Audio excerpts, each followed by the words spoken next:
அன்பு பெரியோர்களே, அருமையான சகோதர சகோதரிகளே, எனது அன்பான மாணவ செல்வங்களே வணக்கம். இன்றைய தின குறள் பதிவு அதிகாரம் 10 இனியவை கூறல். கடைசி குறள், குறள் 100. இனிய உளவாக இன்னாத கூறல் கனியிருப்ப காய் கவர்ந்தற்று. மீண்டும் சொல்லுகிறேன். இனிய உளவாக இன்னாத கூறல் கனியிருப்ப காய் கவர்ந்தற்று. இதன் சொற்பொருள், இனிமையான சொற்கள் உளவாக உள்ளபோது இன்னாத துன்பம் தரக்கூடிய கடுமையான சொற்களை கூறுதல். கனியிருப்ப மரத்தில் கனிகள் காய்த்து தொங்கும்போது காய் கவர்ந்தற்று காய்களை பறித்து உண்பது போன்றது ஆகும். பொருள், இனிமையான சொற்கள் உள்ளபோது துன்பம் தரக்கூடிய கடுமையான சொற்களை கூறுதல் என்பது மரத்தில் கனிகள் காய்த்து தொங்கும்போது அதை விட்டுவிட்டு காய்களை பறித்து உண்பது போன்ற செயல் ஆகும் என வள்ளுவர் உரைக்கின்றார். சான்றாக இதற்கு ஒரு கதை அமைகிறது. ஒரு ஊரில் ஒரு ஒற்றை மாட்டு வண்டிக்காரன் இருந்தான். கூலிக்கு மாட்டு வண்டியை பயன்படுத்தினான்.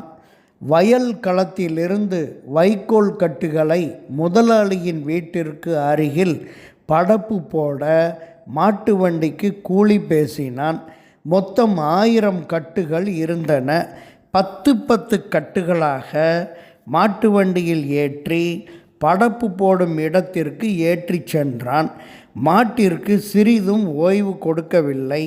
சரிவர தண்ணீரும் உணவும் கொடுக்கவில்லை. வைக்கோல் கட்டில் அவன் பாராதபோது வாய் வைத்து சாப்பிட்டது. வண்டிக்காரன் அதை பார்த்து விட்டான்.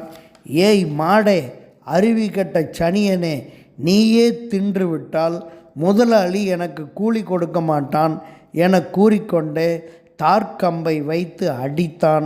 தார்க்கம்பால் குத்தினான். வலி தாங்காத மாடு விரைவாக பாரத்துடன் ஓடியது. கோபம் அடங்காத வண்டிக்காரன் 10 கட்டுகளுக்கு மேல் பாரத்தை ஏற்றினான். வைக்கோலை மேய்ந்து விடாதவாறு மாட்டின் வாயில் வலை போட்டு விட்டான்.